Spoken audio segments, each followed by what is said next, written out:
Hello, everybody. Sorry. Suddenly got the hiccups. So I wanted to come on and just share my thoughts with you guys.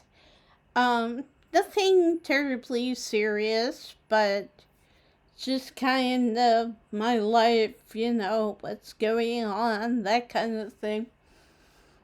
And I also have to confess that I had the temptation to come on and make a video discussing like the plot and everything of Slay the Princess.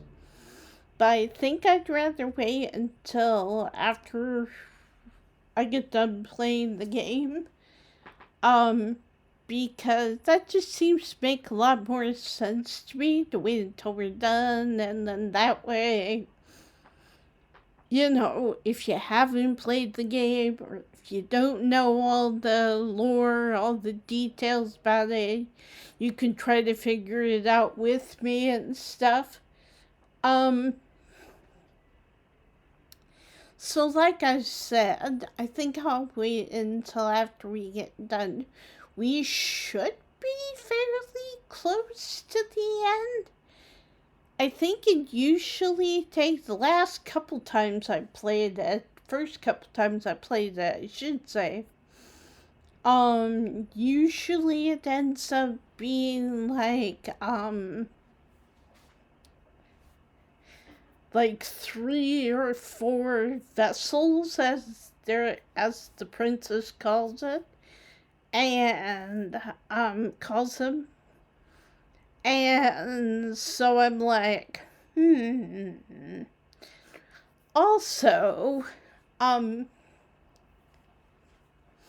bit of a piece of news. So currently I am waiting until it's a little bit close to my birthday or until I start working somewhere and start getting a paycheck in.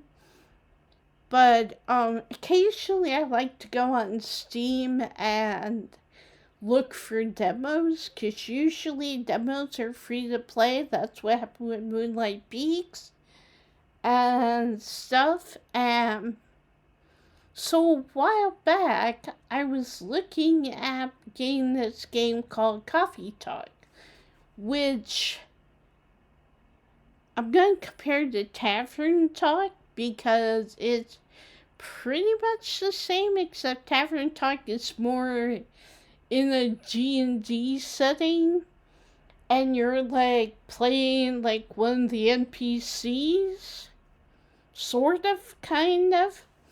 I don't want to give away the ending in case you haven't played it, but it's a good game. It's a lot of talking though, so if that's not your cup of tea, then you maybe wouldn't like it. But so I was looking at Coffee Talk, which looks like a very similar thing.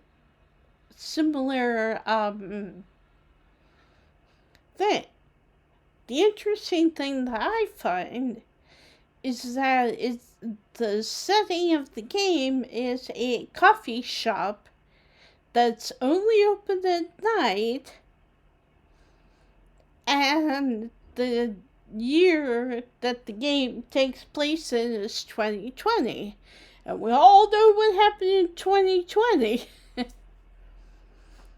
And so, I don't know, it got me curious, because I was like, did they make the game? Did the game come out around that time? Like, I'm not 100% sure. I'll have to do some research into it, but it's kind of like Tavern Talk in the fact that you're the person behind the counter, you're making the drinks and doing all that stuff, and you talk to your customers that come in. Well, the customers in Coffee Talk, especially, but also in Tavern Talk, are all like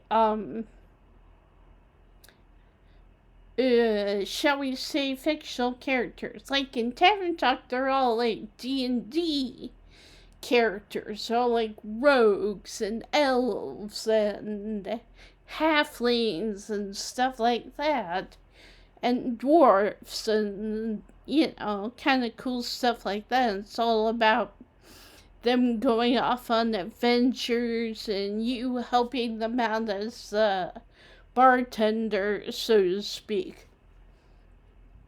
And you have your tavern. And there's like an under.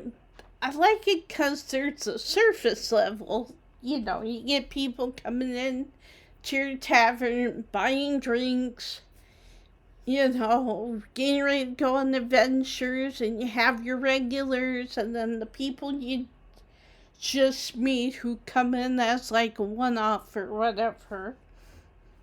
And so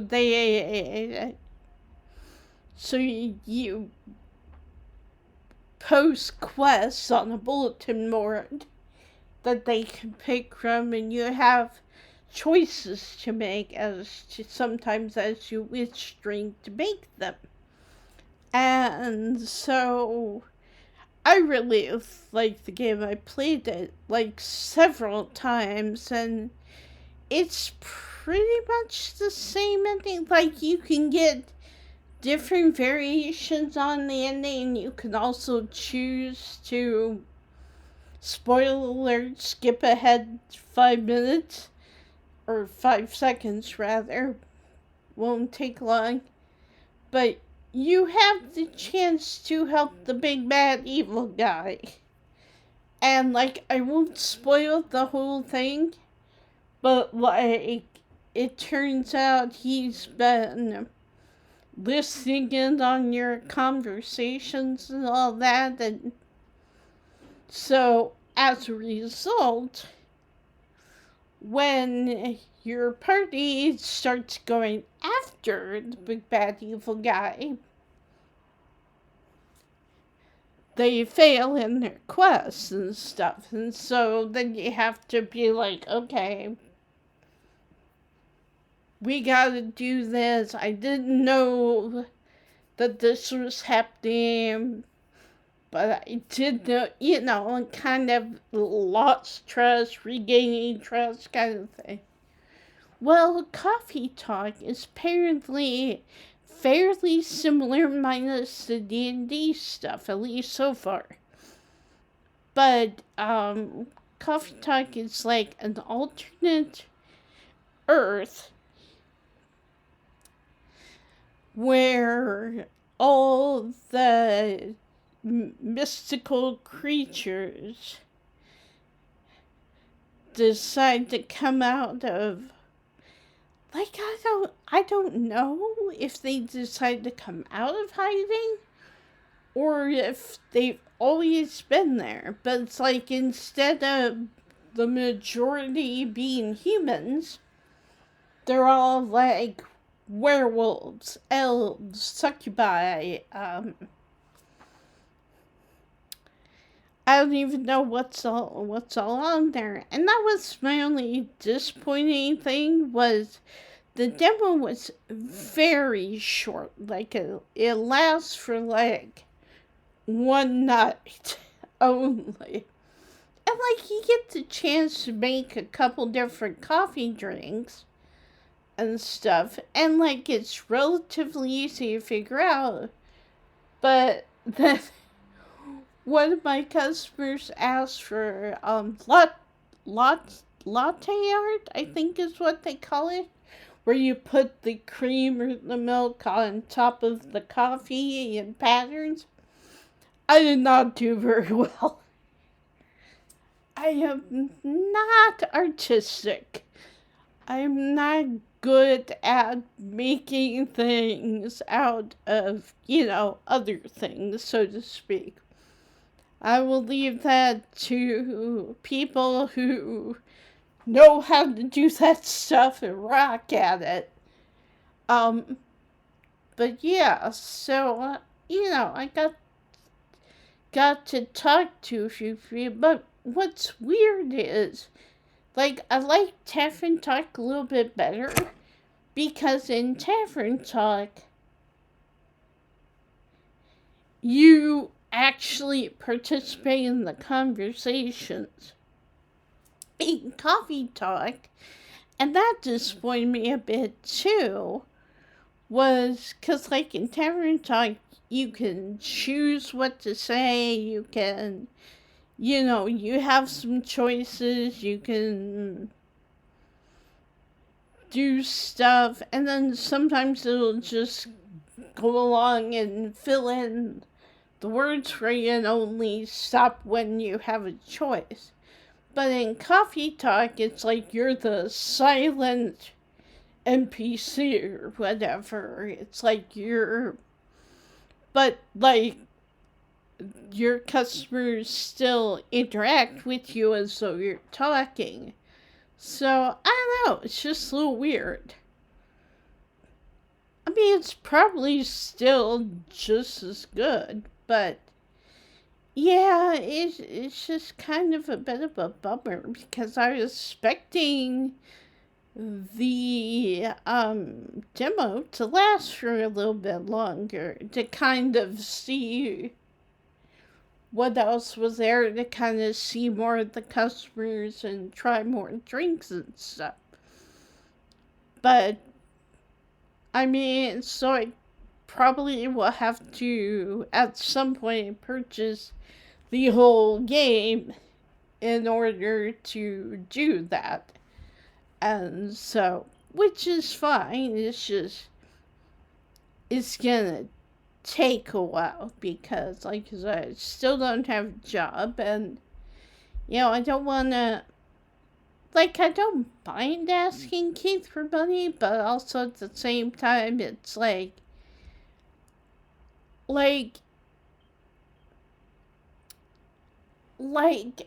I'm the, I've just, like, I'm still struggling against a lot of the training that I went through from the time I was a kid to just over 2 years ago, where I, pretty much lived with my parents, occasionally moving out, that kind of thing, for a brief time, the moving back in, and all that stuff.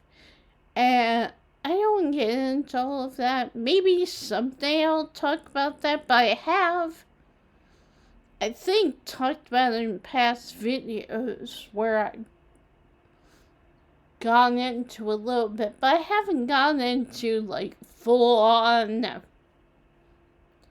this is my life, and this is what happened. And I don't know if I ever really will get that personal. I know I tend to get personal with you guys, and I hope you don't mind. I hope you guys appreciate that that I feel like I can open up with you guys, and I've always kind of felt that way. YouTube and this channel has always been a safety outlet before I moved over here. And now it's just more of a, this is someplace I can go and be among my people, so to speak, And, but yeah, so anyway, I might get into it in a future episode and talk a little bit more about why I'm this way, but, like, suffice it to say that especially my father was very much, the man goes out and provides, the man goes out and works a job, and and the wife stays home and blah, blah, blah, blah, blah. Or at least that's the way it was in our house. Although my mom did work. Matter of fact, even after she stopped being a nurse, she taught piano at the school that me and my sister went to. Well, my sister went for a while and then decided she didn't like that and decided to go to a public school, which is perfectly fine, go for it, but at the same time, it's like, I was kind of one of those lucky kids who, like, my mom was there. Like, even my mom wasn't at school, I could get on the payphone, which, yes, we didn't have cell phones back then. So, which, I gotta say, I'm so thankful that I've lived long enough to have my own little personal cell phone in my pocket. But, like, I remember the very first computer my dad brought home, which was an Apple IIc Plus. And, like, it had the black screen, all the little characters were like green lines, and it was just like text, It's like those old school text RPGs that you saw every once in a while. And so, I don't know, I feel like I'm kind of rambling, like I've lost sight of my objective, but that's okay. We can ramble. Anyway, so yeah, so basically I have 2, possibly 3 games that are on my list of once I get the money. I don't know about Moonlight Peaks though. It's just because I don't know, and it's hard because the game looks beautiful and it runs really well, and I love the fishing mechanic. So much easier than some other games I played. But at the same time, I'm not sure if it's worth, like, what was it, like $34.99 or something like that. I'm not sure if it's worth $35.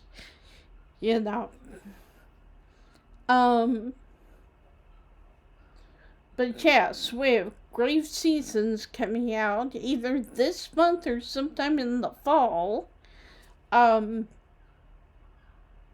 That's all I know for right now. Although more stuff keeps coming out about it, more people are getting the chance to play it and stuff, so that's good at least, But for some reason, it was supposed to drop on like the 14th of this month, I think.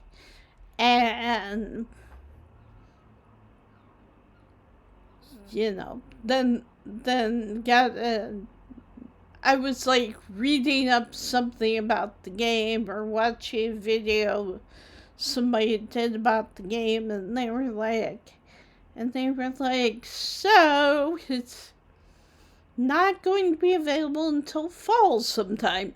And so, okay. And I mean, I get it. You want to make sure it's good.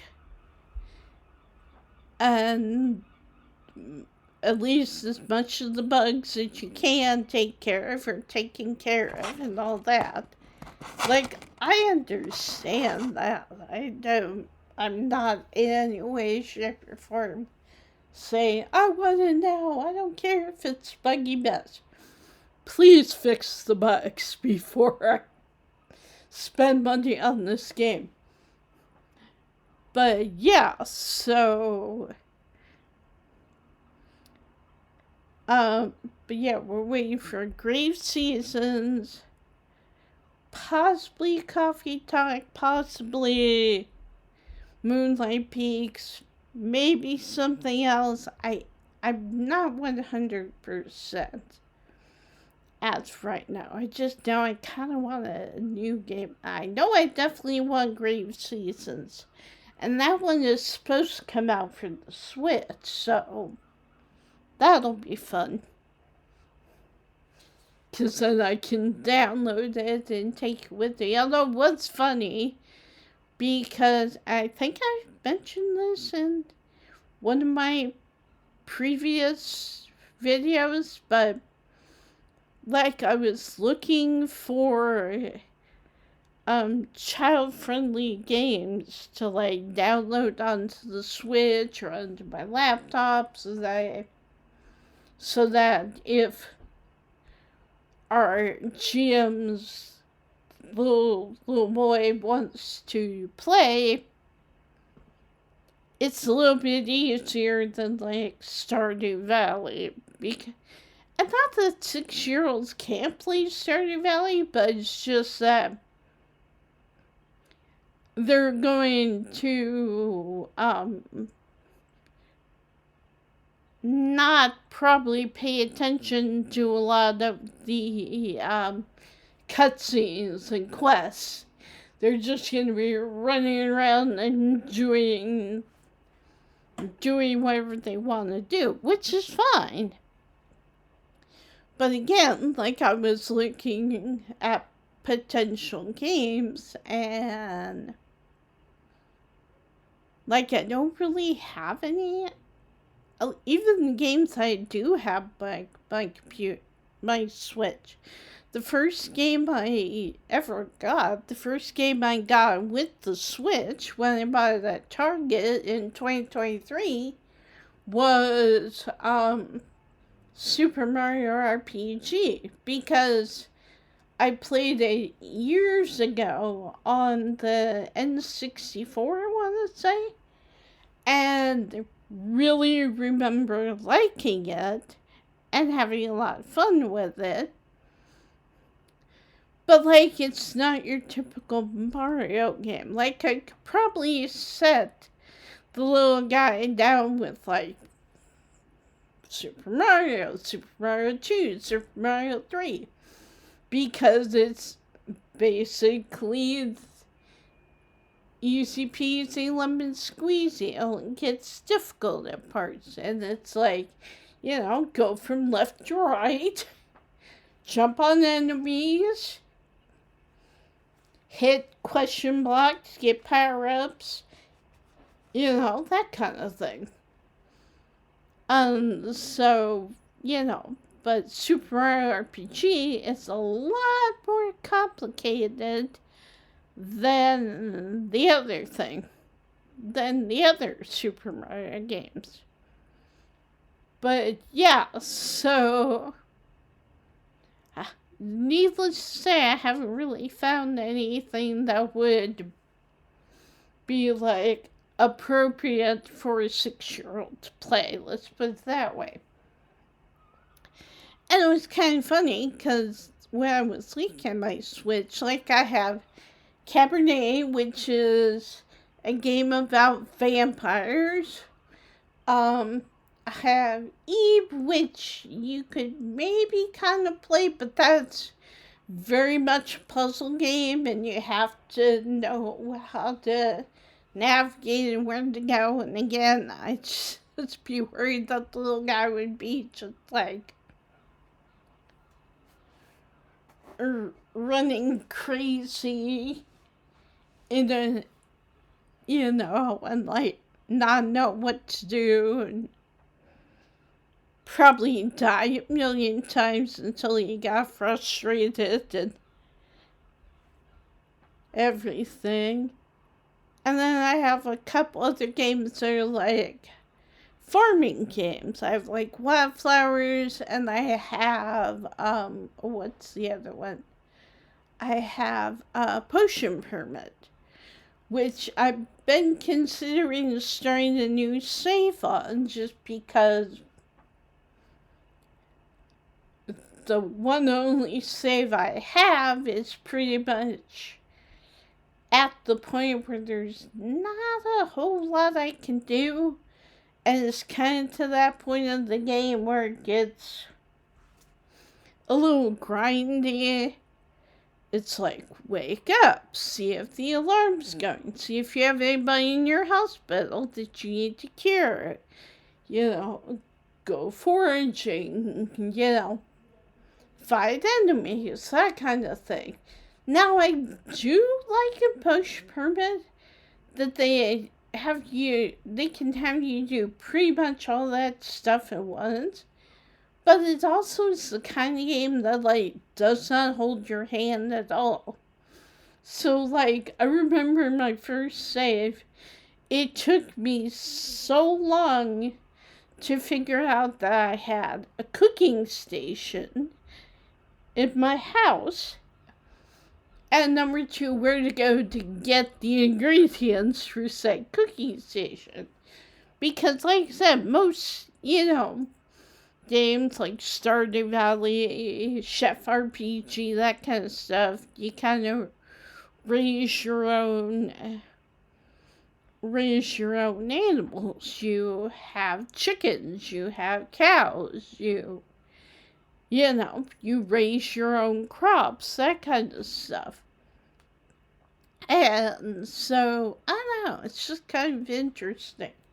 It's kind of funny to look at Potion Permit and like I said, it doesn't really tell you a lot about how to play the game. You kind of have to learn by doing. And so, which is fine, if that's your type of game, that's fantastic.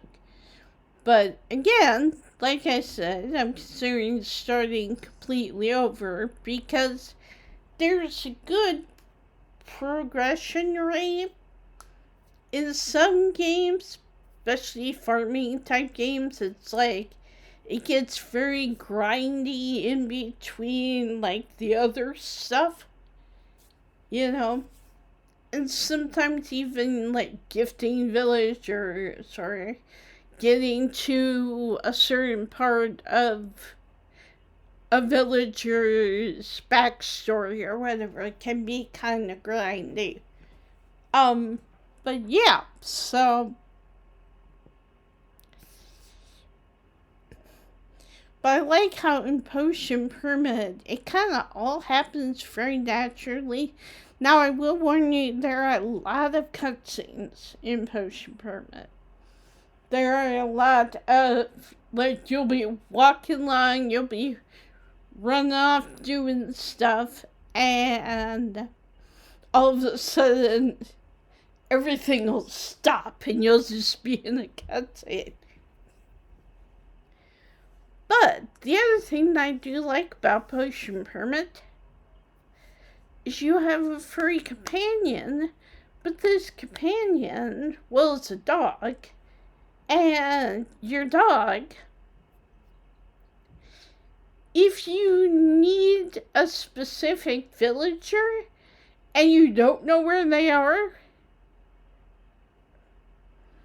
you can ask your dog to take you to the villager, and he'll run ahead of you and be and stuff, and he'll lead you to wherever that villager is.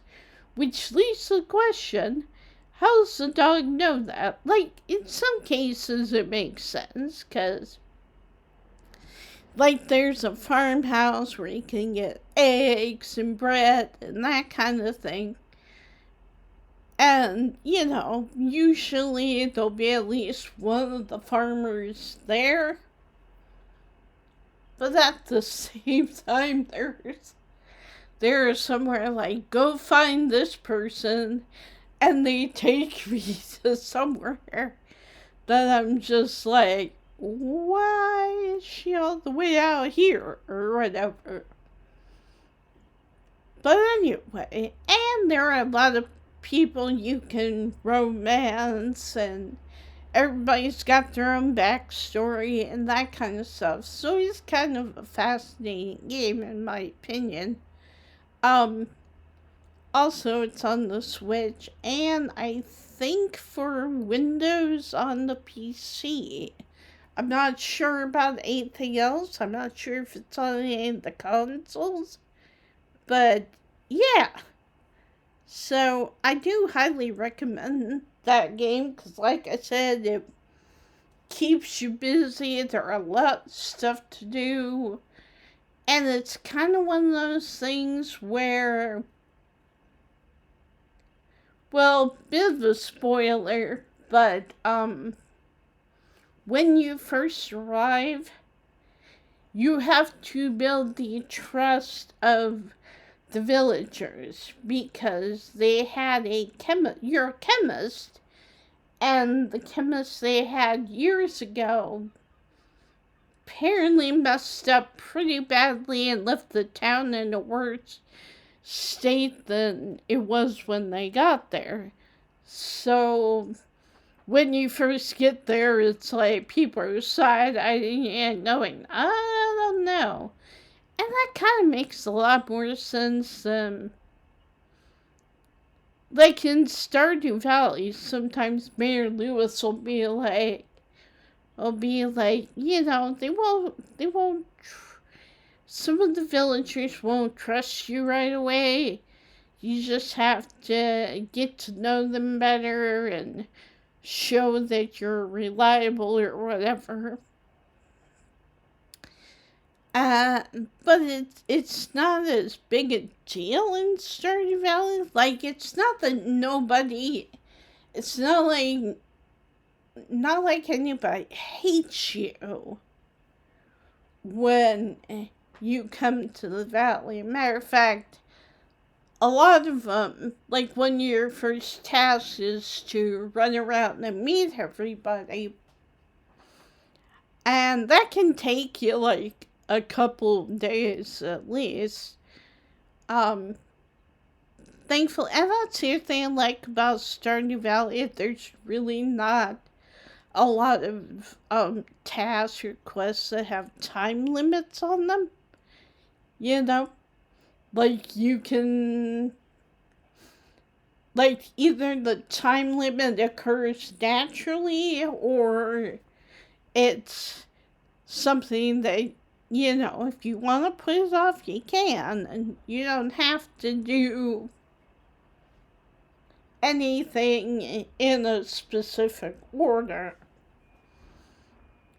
But yeah, I kind of like how in Potion Permit there's actually a reason why the townspeople, need a little encouragement to see that you're a good chemist, that you're a good person, and, and like it's pretty obvious, but like a few of the quests have to do with undoing the damage that the previous chemist did and stuff. And like I find it kind of interesting. So, but yeah, it's kind of a different twist on that.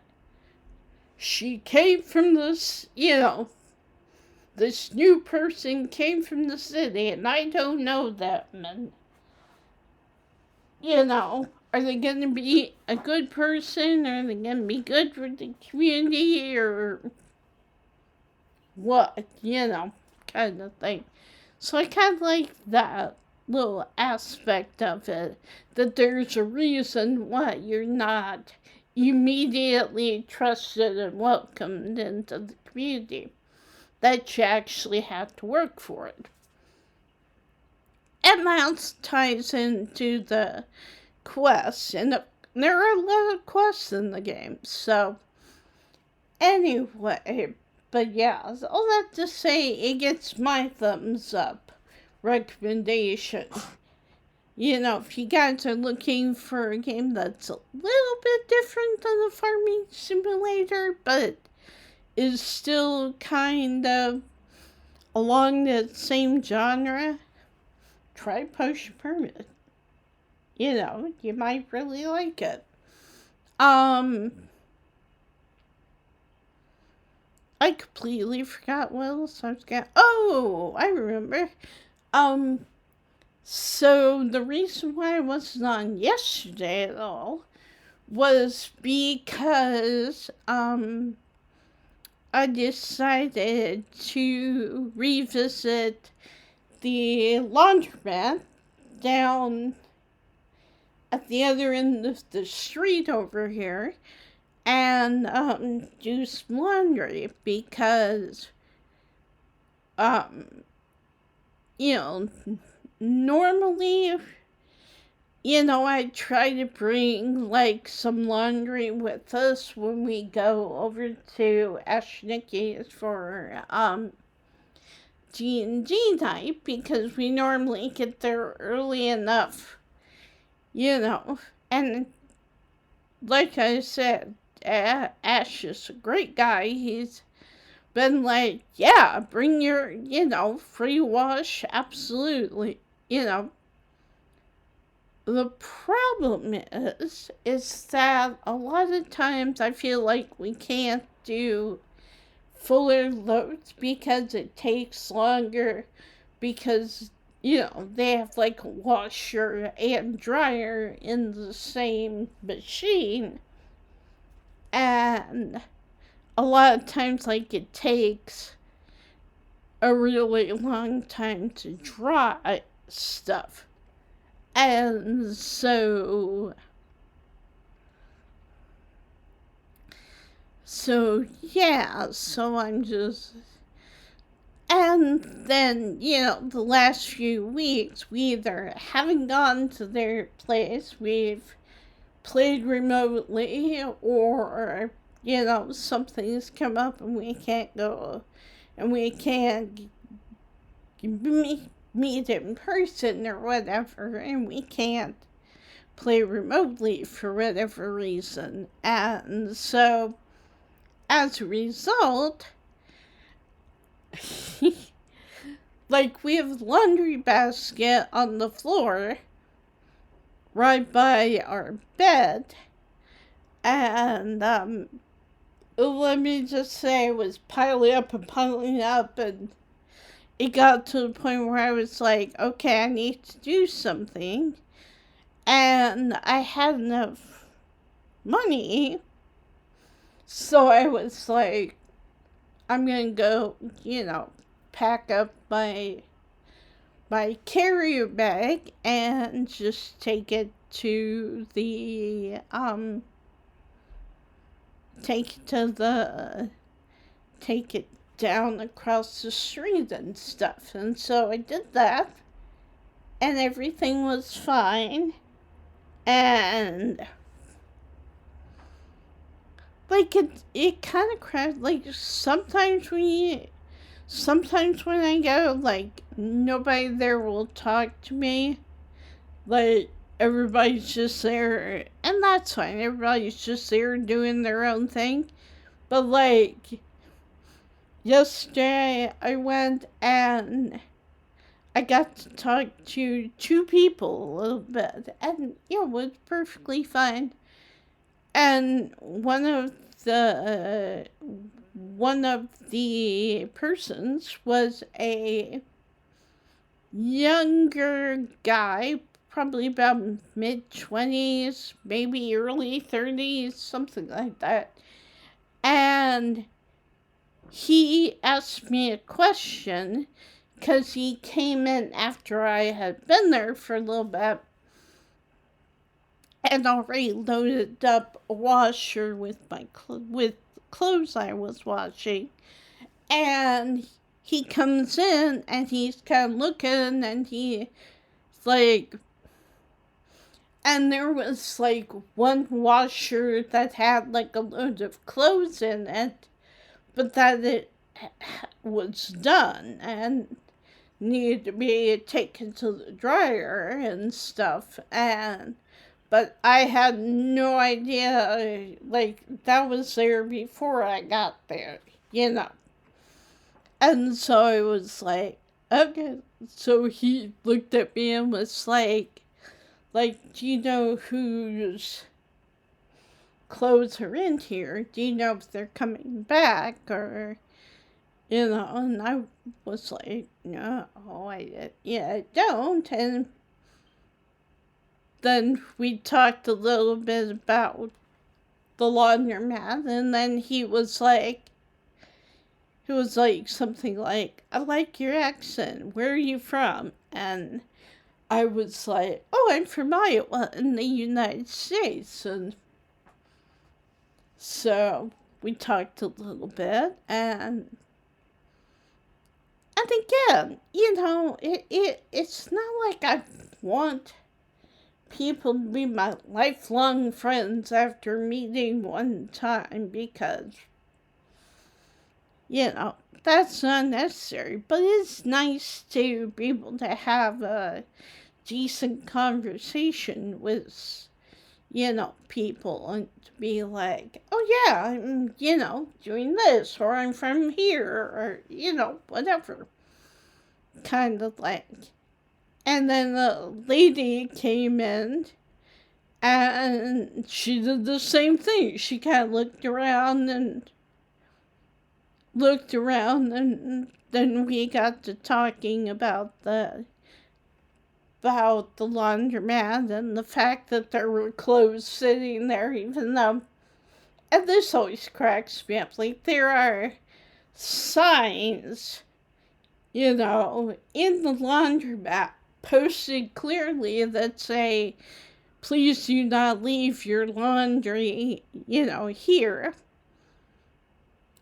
And it's like something to the effect of, if they're left here over 24 or for 24 hours or longer, they will be donated. And it's like, that is kind of clever, because you don't want to just throw out perfectly good clothes, but at the same time, that makes sense. But then, somebody still went ahead and left the load in there. And sometimes people will do that. Like, sometimes, I've watched people come in, load up a washer or whatever, and then they'll take off and go who knows where. They don't tell me, which they don't have to, but I mean, it is kind of funny, because it's kind of like, okay, And me, I always sit and wait, because to me it makes more sense to just sit and wait for the laundry to be done than walk back home and then walk back over. And it's just like, I'd just rather sit in the laundromat, play on my phone, or I might take a book with me or whatever, and,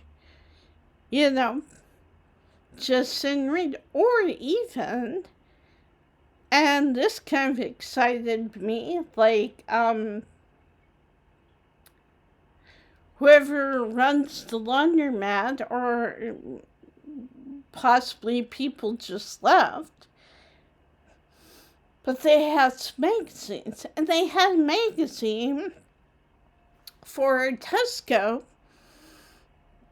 which kind of reminded me of the Hy-Vee magazine my parents used to get.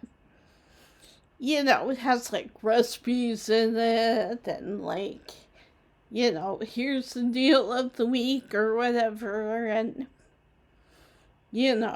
articles about eating healthy and all that stuff. And so I read that a little bit. Thought that was kind of interesting. But so, and sometimes there'll be little flyers left about, we're having this event, or come to this place to meet with, whatever. And I like that. I think that's kind of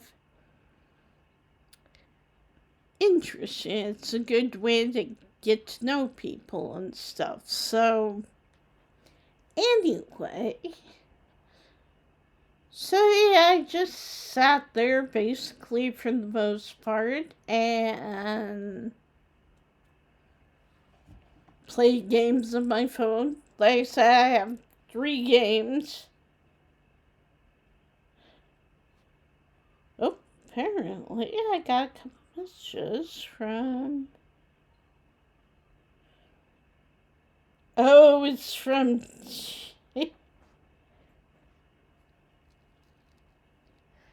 D&D. Also, I want to show you guys. He made that at work. And his character is a wizard that has a lot of fire spells, so it's kind of fun. But yeah, so any hoodles. But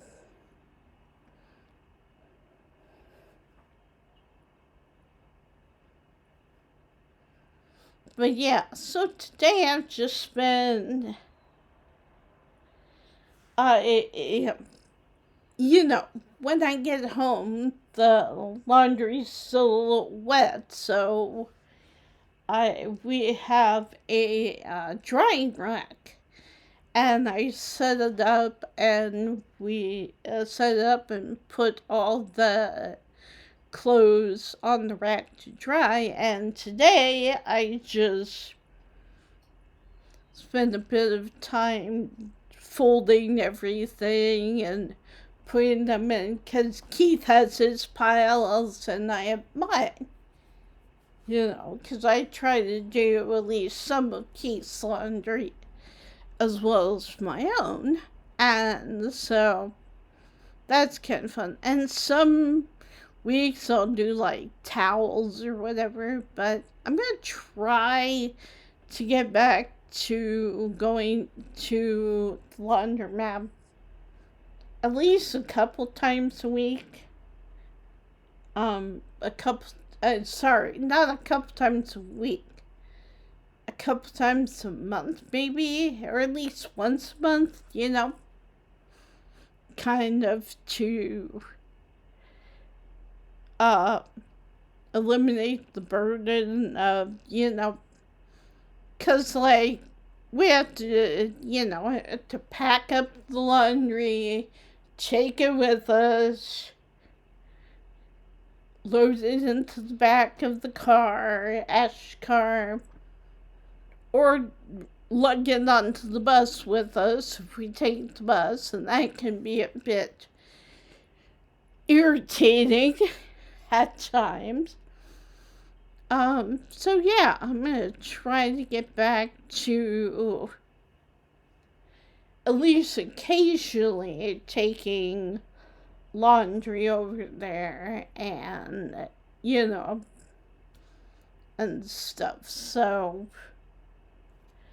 but yeah, so I've been folding clothes, I've been washing dishes, doing all that stuff.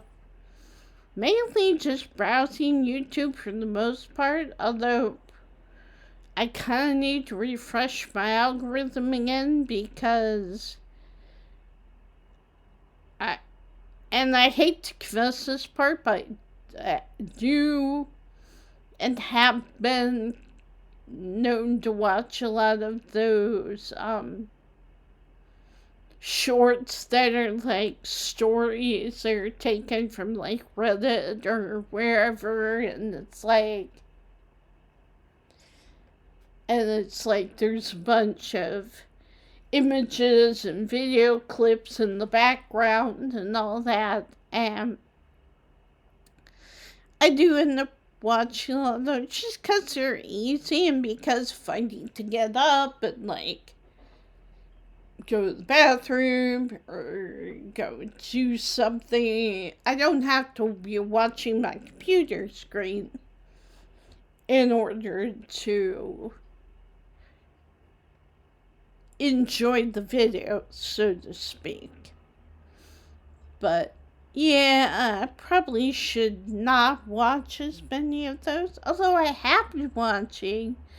There's a channel called Mills Bells, I think, is what it's called. And she does a lot of retail type skits where like she plays all the characters. So she's like Shauna the mom, but instead of like family stuff, it's all like people who are at retail and encounter this problem or that problem or whatever. And so I do like her. I do highly recommend if you're looking for something, especially something that you don't necessarily need to be watching. But it's also fun because she does different hair filters for like different characters and different like makeup filters and stuff like that. So you can usually tell each character apart and all that stuff. So I like her. I think she does a good job, you know. She does some pretty interesting skits about different things and stuff. So, but yeah. So, anyhow, I think that's all I really have to say for now. I just wanted to let you guys know. I will probably, fingers crossed, be uploading the next bit of Slay the Princess tomorrow. Um, just so you guys have something to watch over the weekend, that kind of thing. Other than that, I think that's really all I needed to say. I just kind of wanted to get on and talk a little bit about, how my week's been going, what's been going on, what have I been up to, that kind of thing. And yeah, so I don't know. We'll see. Anyway, so I hope you guys are having a great week. It's almost Friday. And yeah, I will talk to you guys later.